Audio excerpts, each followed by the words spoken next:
Good morning. Good afternoon, actually. Changed the time today, different schedule. Let me introduce the people who are with us here today. From my far, far, far right, Eric Gertler, head of Empire State Development Corporation, which is our Reimagined Nation agency, reimagining the New York economy. How do we reopen better than ever before? To my immediate right, Kelly Cummings, Director of Operations, who gets things done for the state of New York. To my left, Mr. Alan Steele, who runs the Javits Convention Center. That was his job.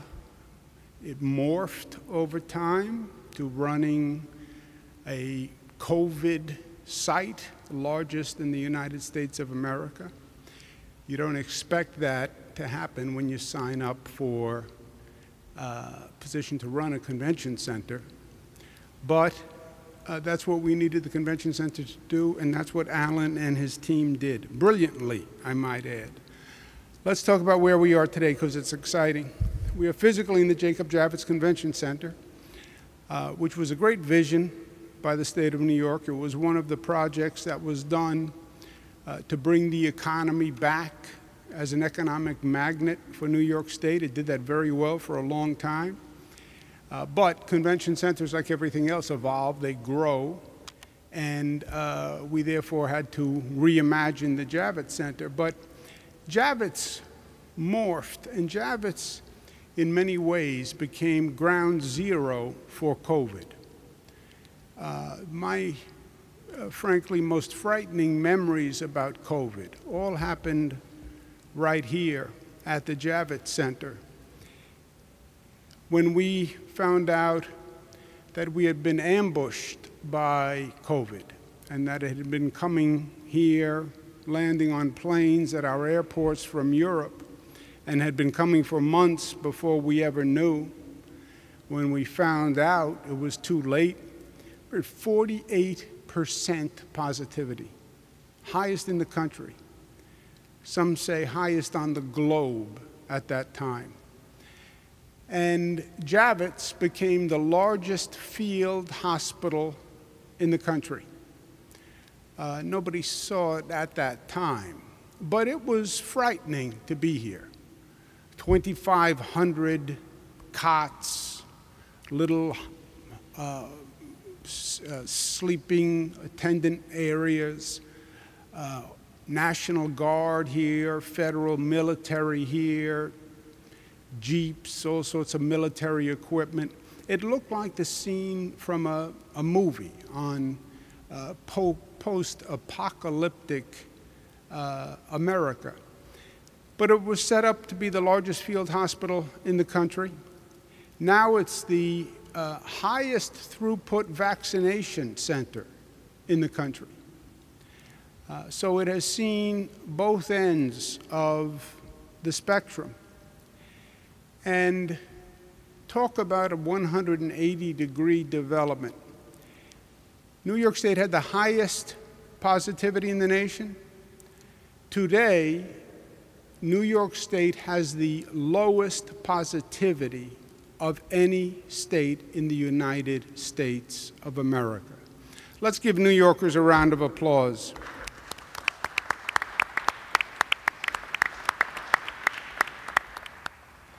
This is the 7-day positivity, the weekly positivity. We do daily positivity. We also do weekly positivity numbers. New York, for the past week, 0.64%. Massachusetts, 0.68%. Vermont, 0.79%. And that will bounce around from time to time with these numbers. But it is extraordinary for New York to understand what New Yorkers have accomplished. And not only did we bring the number down initially, we have kept the number down to this day. And that's what this chart points to. If you had told us a year ago when we were walking through this facility, don't worry, you're going to turn it around and New York is going to wind up with the lowest positivity, I wouldn't have believed you. because New York was in such a unique, precarious position. But the people of New York did it. No one else. It was their behavior, it was their sense of community, it was their unity that actually turned everything around.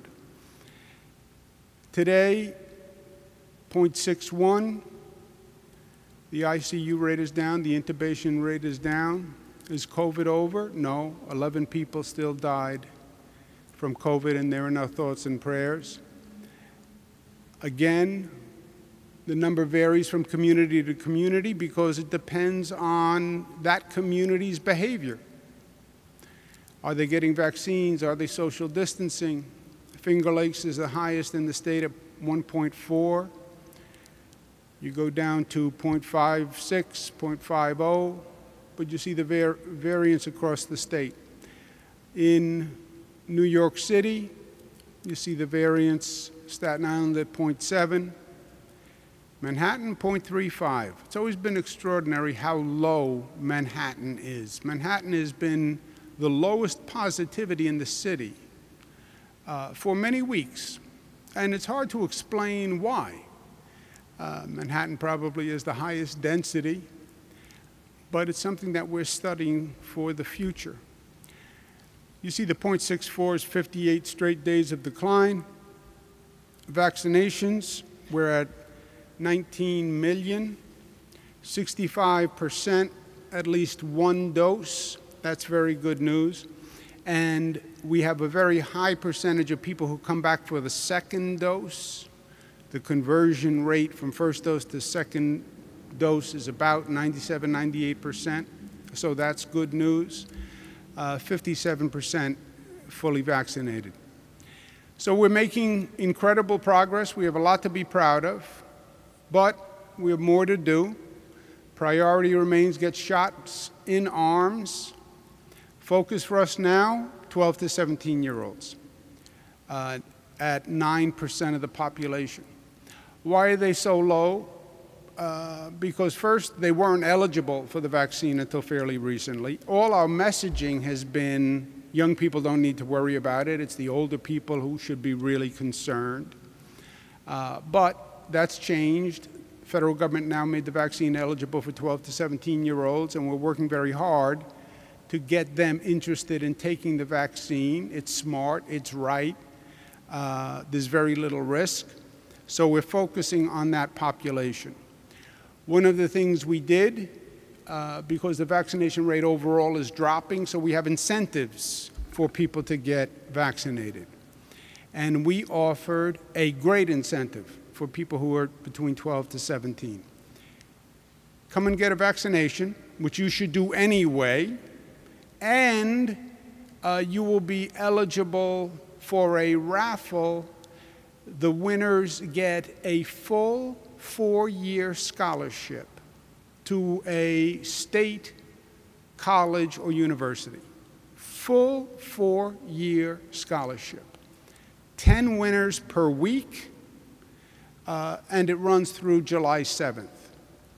Since we announced that, 45,000 young people have come up and gotten a vaccine. Today, we announced the first 10 winners, and here you see them. They're located all across the state, obviously. We have a number in New York City, but it's from Victor, New York, Bronx, Bayside, Albany, Chazy, Westbury, Penfield, Westchester, Syracuse, Queens. Congratulations to them. They just won a full 4-year scholarship, room and board, to any state college or university. That's the SUNY system, that's the CUNY system here in New York. This is about a $100,000 value, this scholarship. So congratulations to them, and congratulations to their parents as a parent, because funding college is a nightmare for families all across America. And for the students, it's great, but for the parents, it's also great. that they know this is something they're not going to have to worry about. So congratulations to all of them. Remember, this goes through July 7th. Get your vaccine, be eligible for the raffle. The raffle is the cherry on the cake as far as I'm concerned. It's something smart that you should do anyway. In general, we celebrated Memorial Day, and it is time to get back to living. Living. What have we been doing for the past year? We've been surviving for the past year. We've been afraid of COVID. I don't want to catch COVID. I could die from COVID. Wear a mask, stay home. We've been surviving. Surviving is not living. Surviving is not thriving. Life is about more than just survival. But that's the mode that we have been in for the past year. We just wanted to survive, just to live, to protect our life and protect the life of our family members. We're on a new day now. It's time to start living again. Get out of the house. Start to see loved ones again. Socialize again. Participate in activities. We said follow the science. The science says it is now safe because the vaccine was always the weapon that was going to win the war, and the weapon is now hitting critical mass, and that's why you see the numbers coming down. So get a vaccine, go out and enjoy life. And I think we're going to see a tremendous burst of energy. You have an unprecedented period of time. You'd have to go back to a past pandemic to come up with another situation where you had a city, a state, a country, a world on lockdown for 1 year. And it altered every social interaction, altered life for young people, old people, everyone in between. It's over. And you're going to see a tremendous outburst of energy, people wanting to get back to life, back to socialization, back to enjoying what life is all about. The vaccine helps you do that. You're going to see venues opening up with a preference for vaccinated people. Radio City, I think, made one of the smartest moves early on. Radio City said we're reopening 100% vaccinated. Why? Are they trying to promote the vaccine policy? No, they're not in the vaccine policy business. I believe they believe the vaccine is smart, but from a venue's point of view, they want to maximize attendance. If you have vaccinated people come into the venue, there's two things. Number one, it helps you sell tickets. Because when you can tell everyone, don't worry, the person you're sitting next to is going to be vaccinated. So you know they're not carrying the virus. Secondly, by the reopening rules, if you're vaccinated, you can seat people one next to another. If people are not vaccinated, you have to socially distance. You have to leave seats in between. That reduces the capacity for the venue. The venue wants a full venue. They want the revenue from a full venue. The entertainer wants a full venue. The sports team wants a full venue. So you will see more and more venues moving to more and more vaccinations. The vaccination card that you get, this opens doors and allows you to participate in life in a way you are going to want to do. You're going to want to go to Radio City Music Hall. The Mets are announcing that at their home games, 90% of the seats will go to vaccinated people. 90%. Why? Because they want a full crowd. Because the players want a full crowd. So they're going to 90% vaccinated, 10% seats for unvaccinated. You will see other sports teams doing that. You will see movie theaters starting to do that. You will see restaurants starting to do that because it is a safer environment and it's more conducive to business. It also allows more business sales. So it's another reason to get the vaccine. You have your own safety. You have the safety of people who you may infect if you're not vaccinated.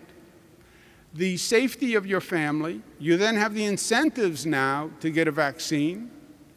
And you have another incentive, which is it's a passport to allow you to start to enjoy life once again and get into these venues. Our goal is to have New York State as the reopening and reimagining capital of the world. Meaning, on the reopening, you are going to see a surge of consumer activity and a surge of social activity. We want it to happen here. We want to capitalize on this moment. Reimagining capital, that we don't want to just reimagine, we don't want to just reopen society, reopen to where we were a year ago. No, life is not about going backwards, it's about going forwards. We want to reimagine and open up better and different and stronger than ever before. Javits is a metaphor for that once again. Went from ground zero to now reopening as a reimagined facility. It's 50% larger, 1.2 million square foot expansion completed during COVID. So the day before COVID to today, Javits is 50% larger. It's opening bigger, better, stronger than ever before. And it's reopening with one of the premier events in this country, which is the New York International Auto Show. And I want to thank Mark Scheinberg, who represents the New York State auto dealers, for working with us. The International Auto Show is going to be August 20th to 29th. Tickets go on sale June 30th. The goal is 1 million visitors to the Javits Center over 9 days. 1 million visitors is the high number that we've had in the past, but we believe it's achievable because now Javits is even bigger than it was in the past. And this message of New York reopen and New York safe and New York reimagined, we want to broadcast this all across the world. We want people coming to New York, and we want people to know they are welcome, and we want them to come make us the venue for their re-entry into living and thriving and enjoying once again. Our message is to domestic and international tourists, this is the place you want to visit. This is the one state where whatever you want to do, you can do it in this great state of New York. To people who live within the state, to New Yorkers, you're planning your summer vacation? Forget traveling, forget getting on a plane, going to Europe where you still have COVID infection rates that are much higher than the United States. Stay in New York. This state has anything you could possibly want to do, and staying in New York and vacationing in New York is smart and it is safe. You know this state is responsible when it comes to handling COVID. So if you want a vacation and you don't want to have to worry about COVID, vacation in the state of New York. Downstate New York, New York City, you think of New York City as New York. Upstate, they think of upstate as New York. You put the two together. Upstate New York has the most beautiful rural areas. It has the Adirondacks, it has the Finger Lakes, it has wineries. You can bike, you can fish, you can hike, as well as you can anywhere else in the United States. You can go to Long Island that has beaches and vineyards that are remarkable and rival anything anywhere on the globe. And then, yes, of course, you have New York City, which is the cultural capital of the world. We're reopening the museums that people have missed for the past year, the greatest restaurants and the greatest diversity on the globe, the greatest history and history in this city that tells the tale of the nation, literally, as well as sports, that is, sports teams that are reopening and that are doing great. The Islanders are doing fantastic. The Knicks, big game tonight. Go Knicks. The Nets are doing great. The Islanders are doing great. And tourism is also a big business for our bottom line. 2019, it was $265 million visitors. 73 billion in direct revenue, 117 total economic impact. So our message is simple. It's time to re-enter society. It's time to reopen. It's time to reimagine. There's no place better to do that than the state of New York. We want any tourists this year considering a vacation, put New York at the top of the list because we want you here.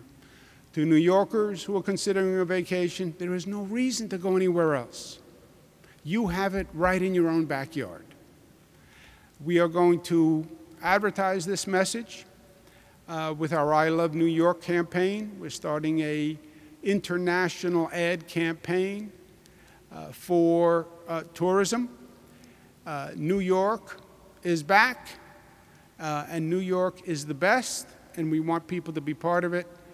Our Phase 1 advertising plan is $5 million. It's being run by ESD, and you will see a sample of the downstate ad that is going to run. Start spreading the news. I'm leaving today.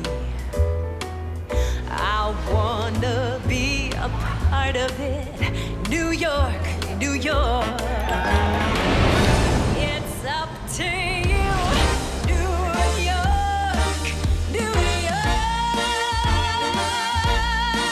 New York. Beautiful. I'm sold.